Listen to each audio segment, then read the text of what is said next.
আমরা সবাই শয়তানের প্ররোচনায় পড়ে পাপ কাজ করি, এমনকি আদম হাওয়াও শয়তানের প্ররোচনাতেই জান্নাতে ফল খেয়েছিলেন। প্রশ্ন হলো, শয়তান তাহলে কার প্ররোচনায় সেদিন আদমকে সিজদা করে নাই?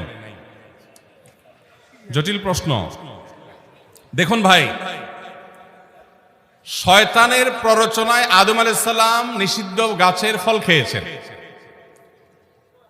আমরাও শয়তানি কাজ করি শয়তানের প্ররোচনায়। এখন প্রশ্নকর্তা প্রশ্ন হলো, তাহলে শয়তানরে কে প্ররোচনা দিছে? এর উত্তর হলো, তারেও যদি আরেকজন প্ররোচনা দেওয়া লাগে তাহলে সে শয়তান হলো কেমন?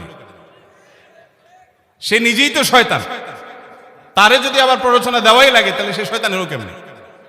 ভাইরা আমার, মানুষ খারাপ কাজ শুধুমাত্র শয়তানের প্ররোচনাতেই করে না, প্রবৃত্তির তাড়নাতেও মানুষ খারাপ কাজ করে।